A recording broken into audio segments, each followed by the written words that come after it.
This is episode 289 of That Shakespeare Life. Just like the work of William Shakespeare, That Shakespeare Life is supported by listeners like you who sign up to be our patrons. You can help support the show and access over 150 additional episodes not available on public listening platforms when you join us as a patron at patreon.com/thatshakespearelife. It's Halloween this week, and we are celebrating here on That Shakespeare Life by talking about werewolves. And our episode today, we talk about real cases of werewolves from the 16th century. The stories are graphic in nature and could be disturbing for some listeners. As such, we recommend anyone listening in a classroom or where small ears might be present, preview the episode before listening. Listener discretion is advised.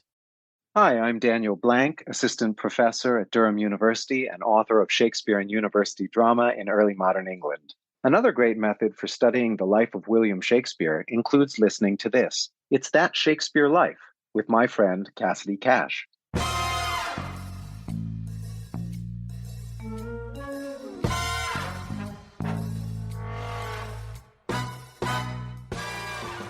One of the things he does is he argues that this is a belief done by either deluded people who think they've seen werewolves or deluded people who think they've become werewolves, and therefore this explains what they're doing. And he justifies this in very modern scientific terms.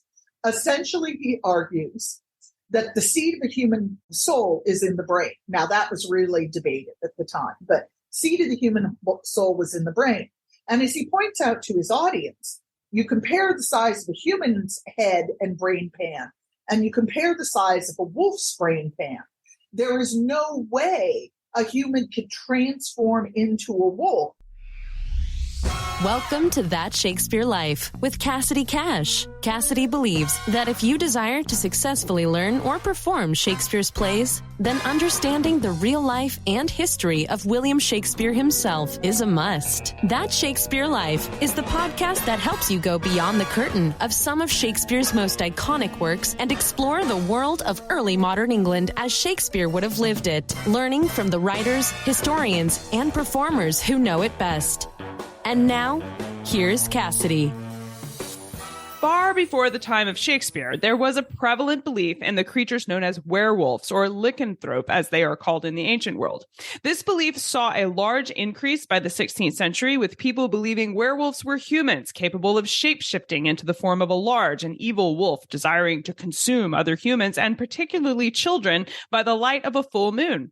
The legend of werewolves today is dismissed by the popular mindset and relegated to the halls of horror films, TV shows, and of course, Halloween costumes. However, in Shakespeare's lifetime, there was not only an established belief in actual werewolves, but documented cases of real people convicted of being werewolves, like the Werewolf of Dole in 1573, Peter Stumpp in 1589, and a Geneva man was convicted of killing 16 children when he had changed himself into a wolf on October 15th, 1580, when William Shakespeare was just 16 years old.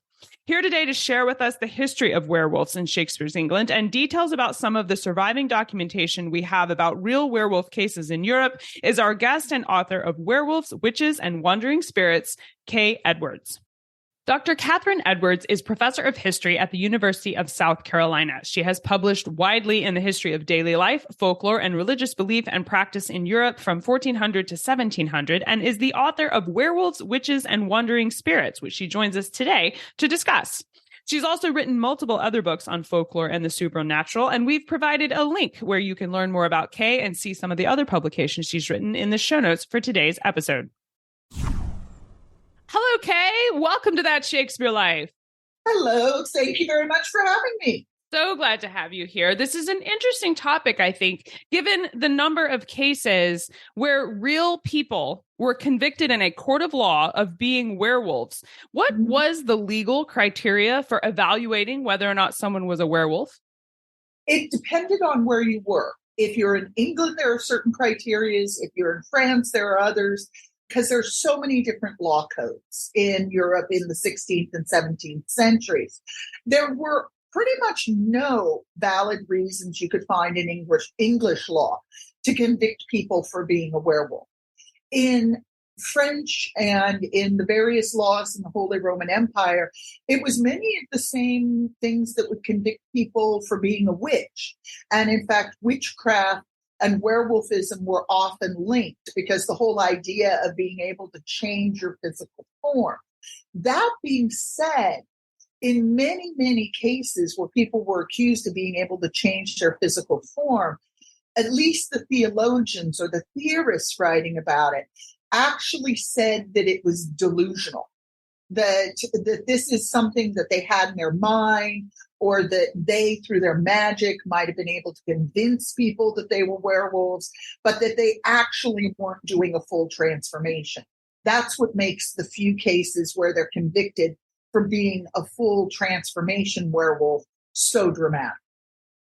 So they were essentially being convicted of sort of evil con artists at that point. They felt like they could. Yeah, not as much, I would say, con artists, because what they are oftentimes doing when they are doing this type of magic is they themselves are responding to what are very common beliefs and very common ways of exercising power at their time. So they're not con artists any more than, let's say, somebody who goes out and harvests, herbs at certain phases of the moon would be seen as con artists in that time.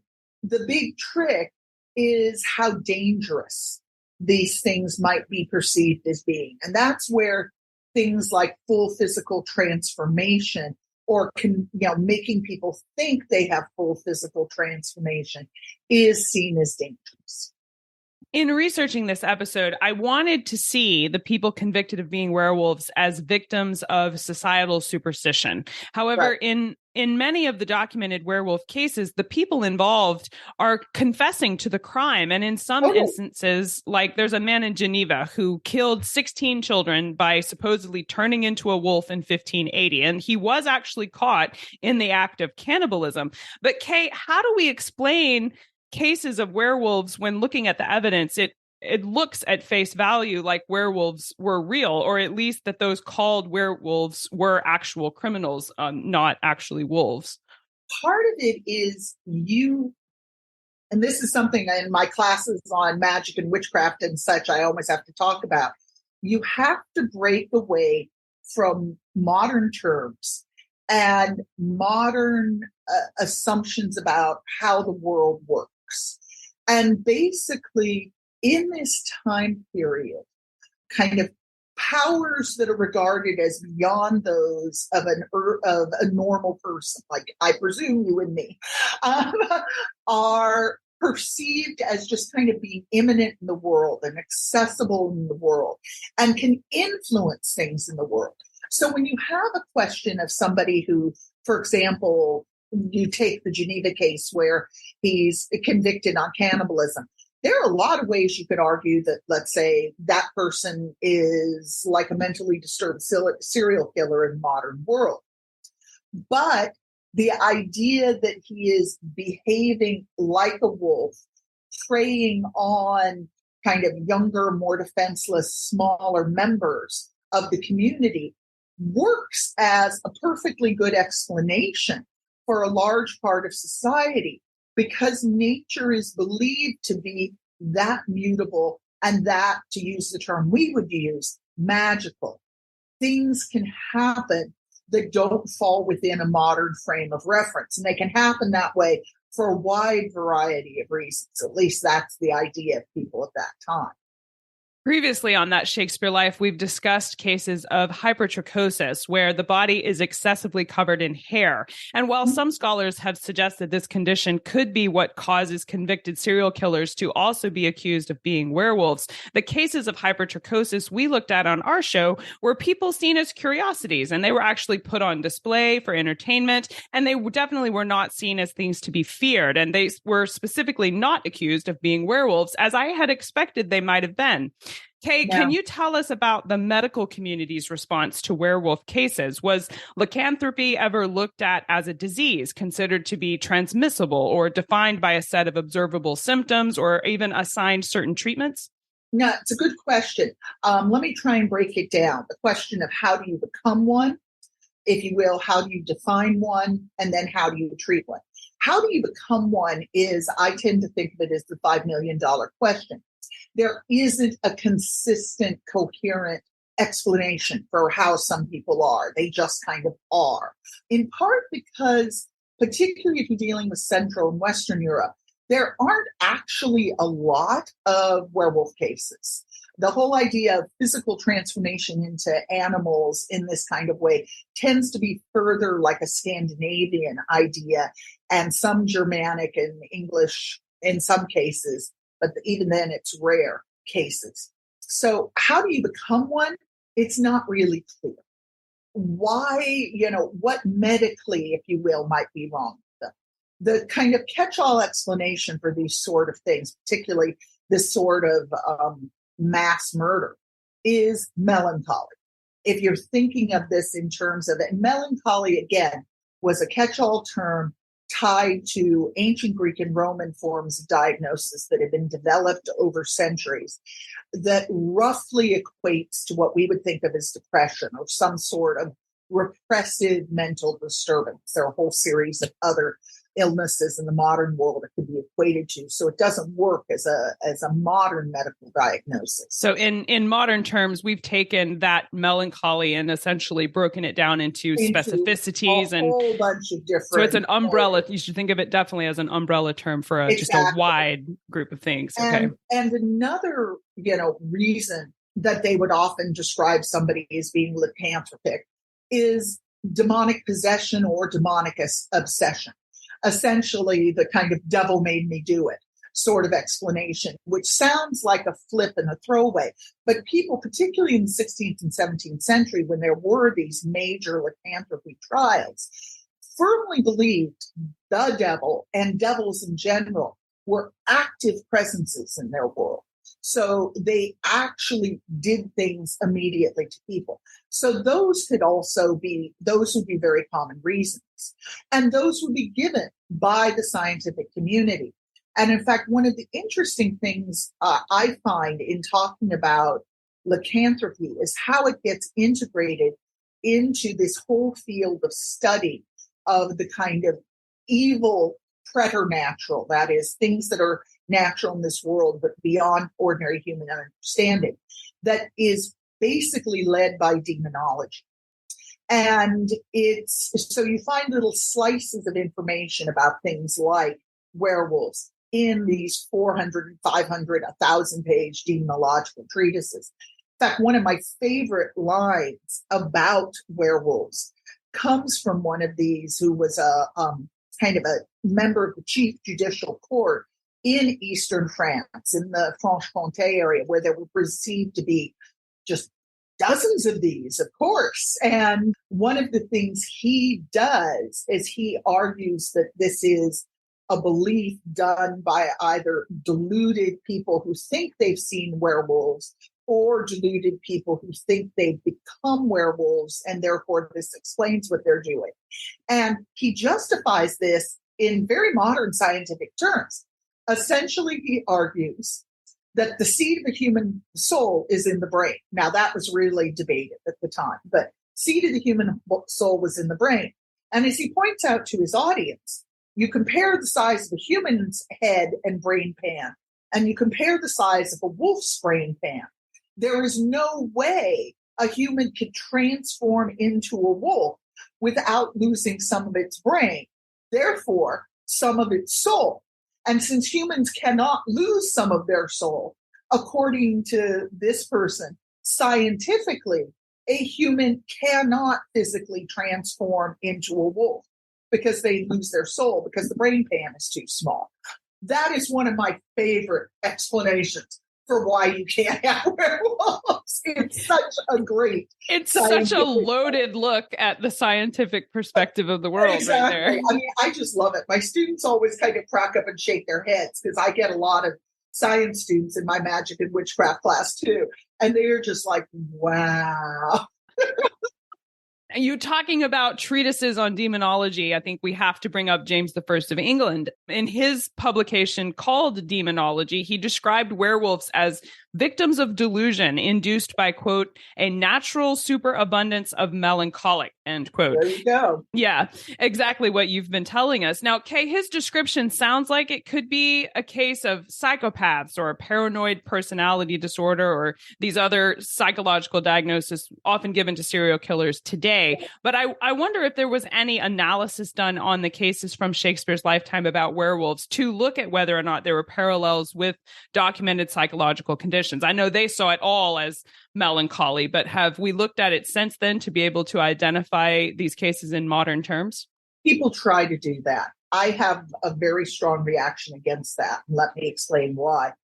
On a very basic level, people did not record the type of information that is used to get or to make modern medical diagnoses.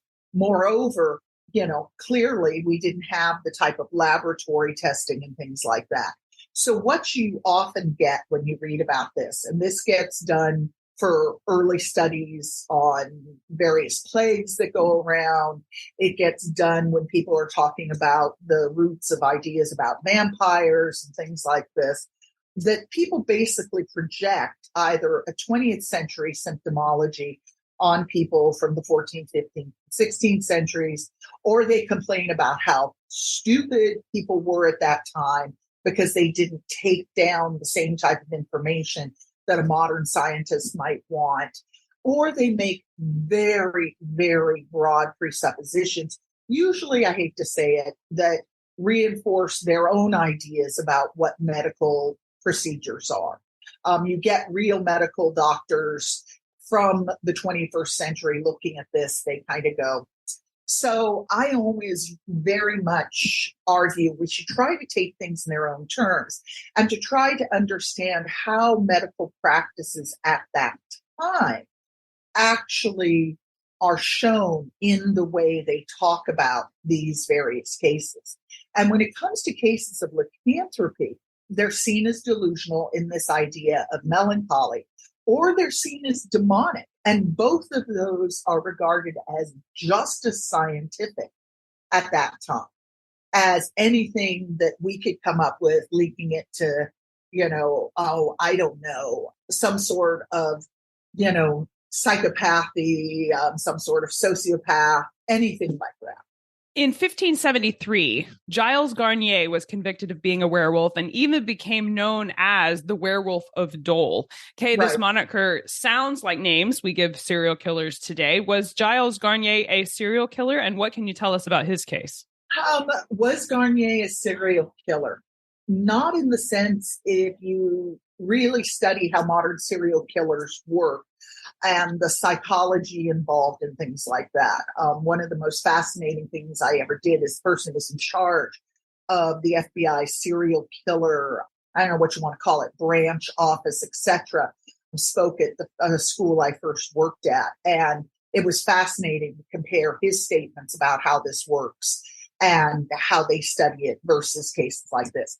Giles Garnier was a mass murderer, as far as we can tell. Giles Garnier, I'll just call him Guy because it's easier for English speakers, was a sensational case in a place that very much felt that werewolves or wolves in general were all over. But the thing you have to understand about the Franche-Comté at that time is it is an area where there are an enormous number of religious differences. It was a migration area for Protestants going through to Geneva, but it was also an ultra-Catholic area. It was an area where the government was very, very much disputed. It was almost semi-autonomous region. It wasn't a particularly wealthy region. It was very much tied to kind of basic subsistence agriculture and kind of transhumanists. So you've got, various people doing cattle or sheep or goats traveling all over the mountains, the Jura Mountains, that were to the east of the province. Wolves were a real issue, whether they were werewolves or regular ordinary wolves. So there's, Giles Garnier, who, as far as we can tell, was to some degree mentally deficient. And They said this at the time. That's actually their term for it. We don't know exactly in what way he was not thinking in the same way or at the same level of people from the time. But when he was first brought in and put into a monastery kind of for the protection of society, it was actually considered a kind of generous thing because it was for his protection as well, because they truly weren't sure what he was going to do. He didn't really seem to comprehend what was going on. And his behavior, his adoption of a wolf persona, the prevalence of wolves in the area, even though they don't behave that way. Wolves are far from mass murderers, and all tied into kind of popular conceptions about this sort of.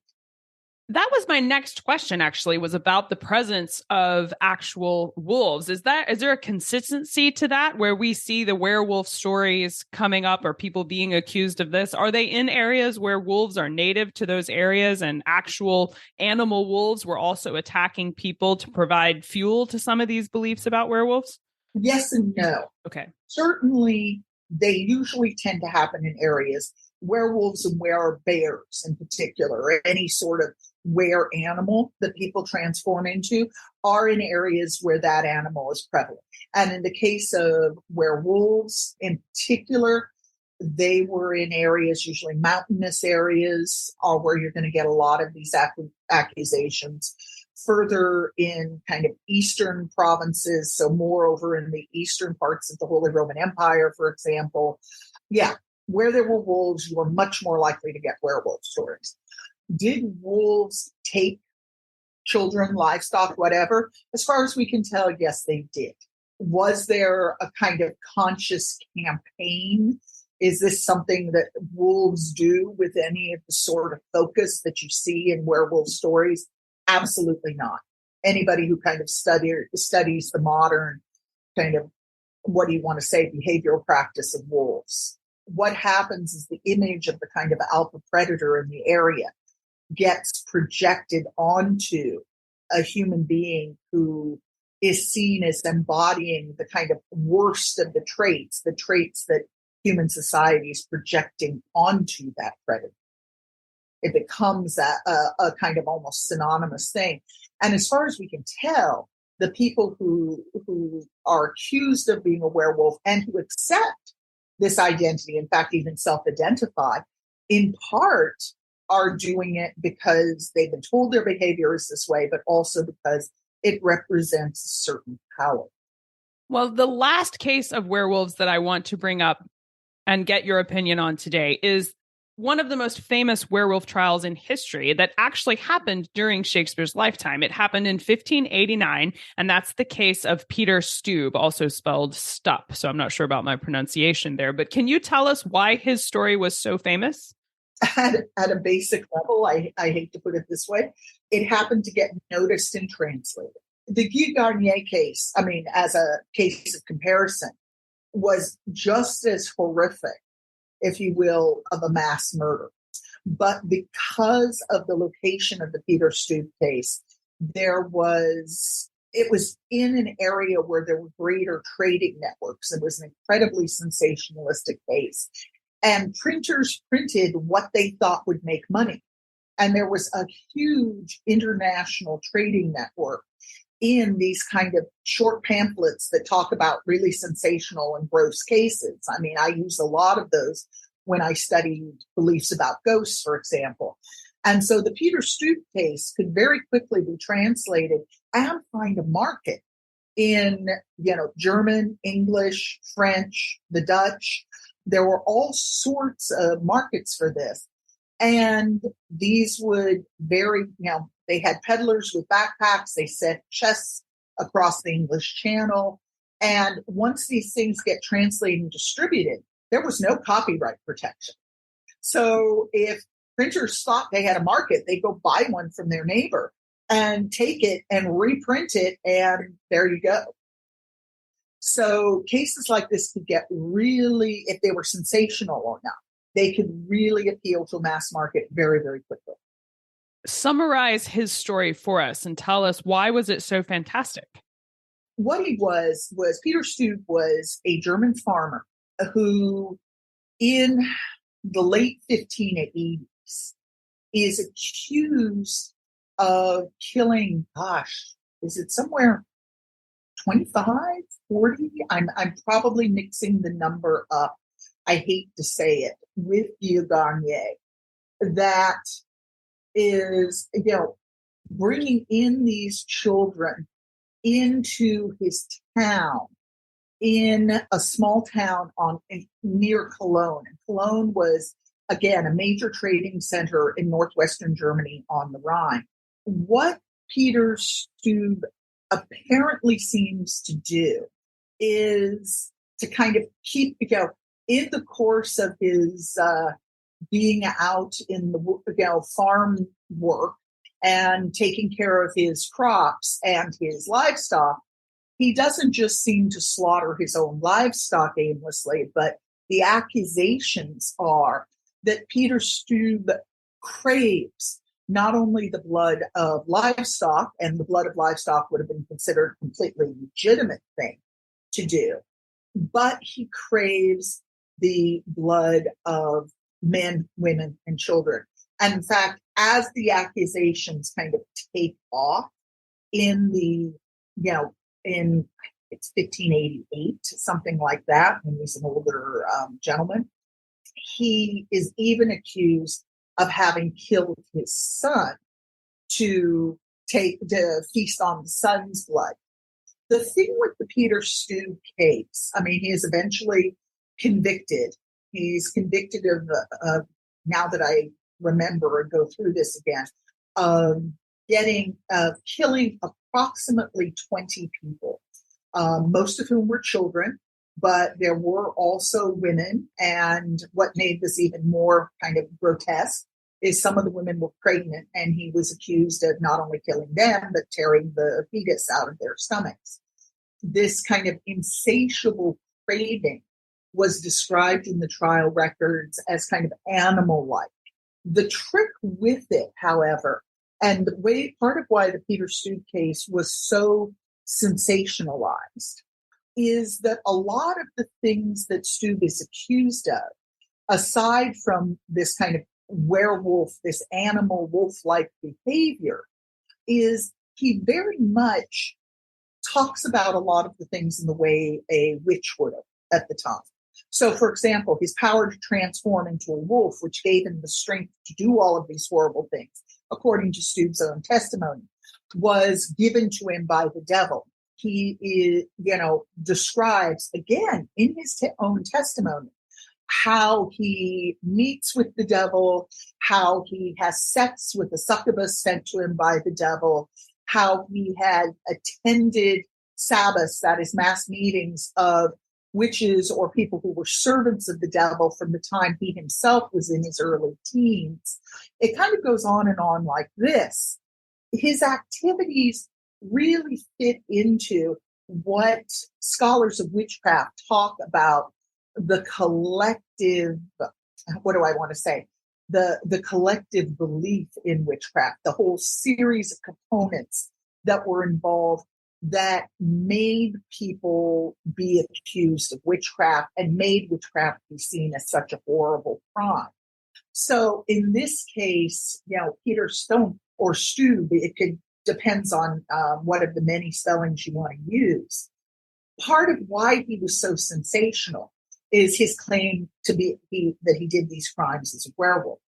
But part of also why he was so dangerous and why he was executed and why his case became such a sensation is he fits all the worst patterns that witches were believed to fit at that time. So he kind of combines both parts. And that's part of what makes him such a kind of influential and well-known case. His story was fascinating to me because I think when we look back at these trials, it's easy to think that the the government or the powers that be were putting these attributes onto people unnecessarily. I know that comes up a lot with the witch trials. There are innocent women who are accused of being witches when they weren't, and they weren't claiming to be, but they were executed as them anyway. And I think what's surprising about the story of Peter Stumpp is that he was claiming to be all of it personally, testifying to and claiming to be, behaving as all of the things that were, as you say, established definitions for this kind of evil behavior. And so it is an interesting example that at least not all of the werewolf or witch cases were instances of injustice on the part of the police, I guess, as a way to modernize that. It's hard because you have to know perspective very much how the trials worked in that area. And in a lot of trial cases, somebody could be questioned, and questioned involved versions of torture, to if there were some sort of convincing proof that, you didn't just torture them for torture's sake. You had to have had a series of testimony, a set of evidence before it was considered legitimate. But one of the challenges when you've got small town guys like Peter Stumpp is you could very easily have the person in charge of the court, at least the initial court, not be somebody trained in law. So you don't know how many of these confessions were obtained, just him being very straightforward about it, versus were obtained through some really kind of dramatic torture. But in all cases, you had to confirm your testimony without torture. Otherwise, because they weren't stupid, they recognized that, people might confess to crazy things just because they wanted the torture to stop. And what it appears you have with the Peter Stumpp case is somebody who, once he has been questioned, and we don't know exactly to what extent he was questioned, if you will, somebody who kind of fully embraced it, and starts talking about, the number of people he did, the magical belts, the connections with the devil. The trick is how much these original questions were prompted by the trial officials and how much of them were actually something that Stumpp adopted. And we honestly just don't know that. That's the case for a lot of these sensationalistic trials. So many questions, always more questions, which leads me to wonder, where should we start? As a topic expert here, what would you suggest? If we're new to this part of history and we're not sure where to go to explore it further, what are some of the books or resources you can recommend we use to learn more? I would recommend somewhat, as I think we've both talked about before, start reading some of the trials. And one of the really fun things is that there's a figure called Montague Summers, who is, if you know about his life, he's eccentric as all get out, but he did a great job translating a lot of these trials, because many of these trial records are in Latin, so they're not accessible to modern people. But Montague Summers, a century ago, translated an enormous number of these. If you want some really good modern English language analysis of how this works, there's a scholar who works for the Folklore Society in England now called Caroline Oates, who has done both books and articles on this topic. I have worked on werewolves because I tend to work on weird stuff. In general, that's seems to be where I've gone in my career. My work specifically is more on ghosts and other figures of the supernatural. But if you look in the collection that I have, that I know you know of, the Werewolves, Witches, and Wandering Spirits, there are several famous werewolf cases talked about in there. And again, they're in English, they're kind of immediate and, tangible for modern audiences. One of the real challenges you have, and this is part of why I'm thinking of some books that I'm going, no, I can't recommend this. No, I can't recommend this. Because there are so many sources want to fit it into modern psychological or medical diagnoses. And they just aren't aware of kind of how people think in the folklore of this period. The frustrating part is some of the best work on this is in French and German. And so, all of our listeners who can read French and German, There is one French scholar named Claude Lecoutu. It's Lecouteaux. I have to kind of close my eyes to think of my French spelling here. He has had some of his work translated. And if you're just interested in this kind of folklore in general, not even so much the werewolf, but were-beings, medieval ideas about fairies, things like that. He's one of the leading French scholars on this. And like I say, some of his material has been translated into English. And it's great because it's a lot of small stories.